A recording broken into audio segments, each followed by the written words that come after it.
Okay, if someone came to me and said, David, did you rape this woman? I would say, I would never rape anyone. The characteristics of the person wouldn't be a factor. If they were attractive, if they weren't attractive, it wouldn't make a difference. If they were male or female, it wouldn't make a difference. I just don't rape anybody, and that would be my focus. Donald Trump, however, has previously talked about the attractiveness or the type of woman when he has denied various rape and sexual assault allegations, and there are many of those, and he's done it again. Donald Trump gave an interview to The Hill yesterday, including to Cigar and Jetty, who interviewed me last week on The Hill TV. And Donald Trump has denied the allegation from E. Jean Carroll, saying she's not my type, with all due respect. An indication that, as far as Donald Trump is concerned, this is not an attractive enough woman for Donald Trump to consider raping. Take a look at the exact quote from Donald Trump. I'll say it with great respect. Number one, she's not my type. Number two, it never happened. It never happened, okay? Totally lying. I don't know anything about her. I know nothing about this woman. I know nothing about her. It's just a terrible thing that people can make statements like that. I say this with respect.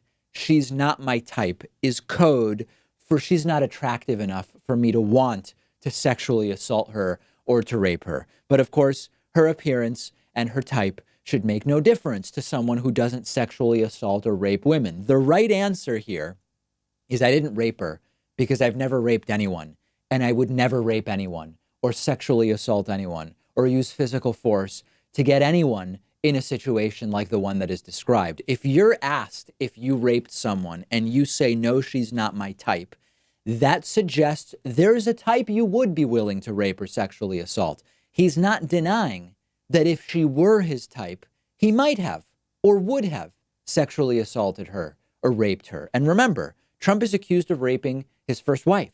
There are under oath documents from the divorce proceedings, I believe it is, or maybe some other kind of court proceeding about this. Trump also, by saying she's not my type, is continuing this idea that rape is a sexual act when it's a very violent act in reality. It's the exercising of power over someone else, but that's probably a few levels too deep for this conversation, or at least any conversation involving Donald Trump.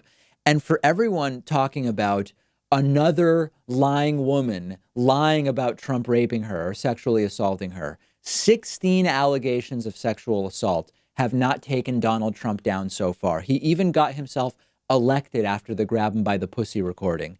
Would anyone be dumb enough to think that if they add their name and make themselves number 17 or number 18 on the list of people that Donald Trump allegedly sexually assaulted, would anyone really at this point be dumb enough to think that that's going to pull Donald Trump from office? Which gets us to the idea that these women are motivated by what, right? I mean, becoming rich and famous by saying that you were raped, because rape victims end up leading such charmed lives. She's getting death threats from Trumpists, which I'll talk about next. Why do you think so many rapes go unreported? So these ignorant Trumpists who come up with just ridiculous, bogus defense after ridiculous, bogus defense, they seem to have no understanding whatsoever of just basic human psychology and live in a complete and total bubble about how rape accusers are treated in society, particularly when they say that the person that accused them is a prominent Republican politician. We've seen that. We've got a number of examples of how that goes.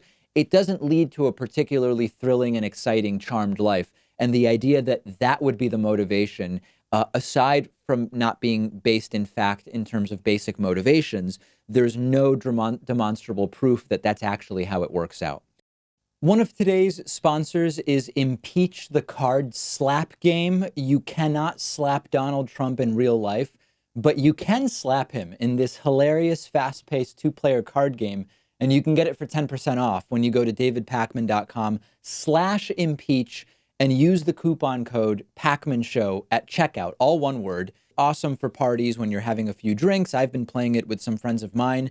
Currently has a 5 out of 5 star rating on Amazon, and it combines clever satire about the Trump administration with really funny, high quality cartoon artwork, all in a really lively card game that's easy to learn, but it stays interesting every time you play it because of how well designed it is and really how much thought went into the humor and the political commentary. The game covers a ton of themes: global warming, Russian collusion, tax cuts for the wealthy.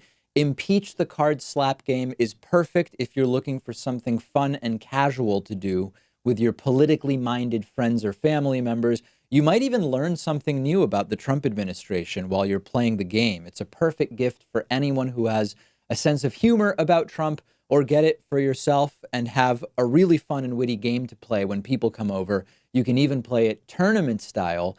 Get Impeach the Card Slap game by going to davidpakman.com/impeach and get 10% off when you use the coupon code PakmanShow at checkout, all one word.